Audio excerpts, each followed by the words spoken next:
Ерөнхий сайд Эрдэнэт засгийн газрын бүтцийг зөвшөлдсөөр өнгөрөгч мягмар гарагт Монгол Улсын ерөнхийлөгчд хандсан.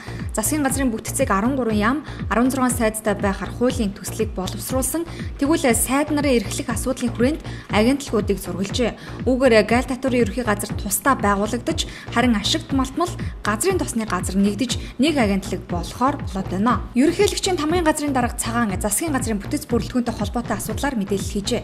Ерөнхийлөгчийн зүгээс ерөнхий сайдын оруулж ирсэн засгийн бүтэц бүрэлдэхүүнтэй заримтай нь санал нийлэхгүй байгаагаа аль бие усаар илэрхийлжээ. Тэрээр хэлэхдээ аж үйлдвэрийн яамыг татан буулгаж тарааж байгааг ерөнхийлөгч дэмжихгүй байгаа. Аж үйлдвэрийн яам яагаад чухал вэ гэвэл эдийн засгийн бие даасан байдлаа хангая гэвэл Монгол үйлдвэрлэгч орн болох ёстой. Ерөнхий сайдын оруулж ирсэн санал ямар нэгэн тооцоо судалгаа байхгүйгээр яамдын нэр агентлагуудын нэрсийг өөрчилсөн байгаа. Оруулж ирсэн 81 хуудас материалд ямар нэгэн тоо байхгүй гэж мэдээлжээ. Монгол Улсын ерөнхий сайд шинээр байгуулагдах засгийн газрын бүтцийг зөвшөлдсөх саналаа ерөнхийлөгчөд танилцуулсан. Харин ерөнхийлөгчийн зүгээс санал зөрөлдөөнтэй байгаа асуудлуудаа илэрхийлсэн.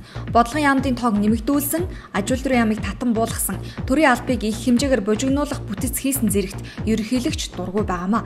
Тэрээр өгсөн хариундаа дээрх асуудлаар өөрийн байр сууриа илэрхийлээд засгийн газрын бүтцийн талаарх саналаа дахин танилцуулна гэжээ. Эрх баригчид ерөнхийлөгчийн саналд ямар хариу өгөхийг олон нийт харж байгаамаа. Сумдуургийн иргэдийн төлөөлөгчдийн хурлын сонгуулийг ирэх 10 дугаар сарын 19-ний өдөр явуулахаар улсын хурал баталсан.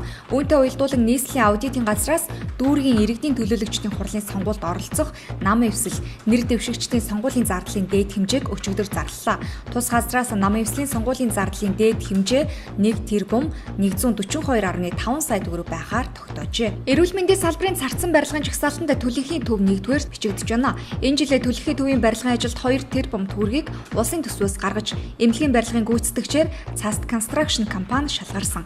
Гүйцэтгэгч компани өнгөрсөн намар барилгын суурэ тавин каркас босгох ажлыг эхлүүлсэн ч санхүүжилт байхгүй гэсэн шалтгаанаар барилгын ажлаа зогсоосон юм а. Төлөнхийн төвийн шинэ барилга 2 корпусоос бүтэх зураг төсөлтөй зураг төслийн дагуу эмнэлгийн барилгыг барихад 26 тэрбум төгрөг шаардлагатай гэсэн тооцоолол хийжээ. Гэвч улсын хурлаас дээрх хөрөнгийг нэг дор гаргаж чадахгүй гэсэн байна. Тиймээс барилгыг барих зардлыг улсын хурал жил бүр баг багаар тасалж төсөвт суулган шийдэх юм байна. Монгол улсад түүхэнтэй анхудаа хамгийн олон буюу 50 тамирчныг Риогийн олимпиад өрсөлдүүлэхээр болсон баярт үйл явдал тохиож байгаа. Эх сарын 5-нд Бразилийн Рио де Жанейрод эхлэх олимпийн наадамд хурд хүчээ сорих тамирчдаа Монгол улсын төрийн өндөрлөлүүд өчигдөр 11:30 минутанд Чингисийн талбайд үдийн ёслолоо. Энэ жил Монгол улсаас олимпийн наадмын 9 төрөлд 42 тамирчин оролцохоор бэлтгэлээ хангасан. Харин олимпийн наадмын араас залгуулan үргэлжлэх паралимпийн 5 төрөлд 8 тамирчин, нийтдээ 50 тамирчин Риог зорих юм а. Найрсаг Улаанбаатар хөтөлбөрийн хүрээндээ зохион байгуулж байгаа Монголын рок попын алдрын од одонгоор харан хамтлаг тодорчээ. Тус хамтлагийг Хонхны дуу клубын зүгээс 100 сая төгрөгөөр шагнасан байна.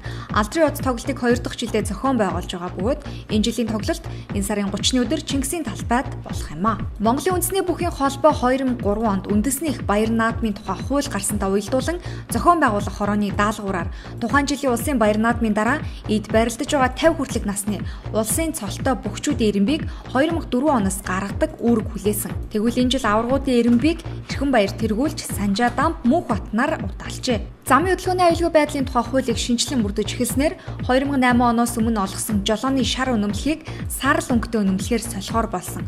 2006 оноос жолооны шар үнэмлэхийг 10 жилийн хугацаанд олгосон. Тэгвэл 2006 онд үнэмлэх авсан иргэдийн ашиглах хугацаа дуусч байгаа тул энэ оныг дуустал үнэмлэхээ шинжлэх шаардлагатай юм а. Нэмэгдсэн үрдгийн албан татварын урамшууллын системийн 13 дахь суглааны тохирлоор 20 сая төгрөг болон 4 сая төгрөг хожсон азтны төлөөллүүдэд өчигдөр батламжийг нь гардуулж өгчээ.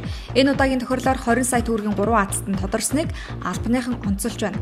Нөөцийн урамшууллын системээс 13 удаагийн тохирол явуулсан энэ хугацаанд нийт 42 мянган иргэн баримтаа бүртгүүлж азтан болжээ.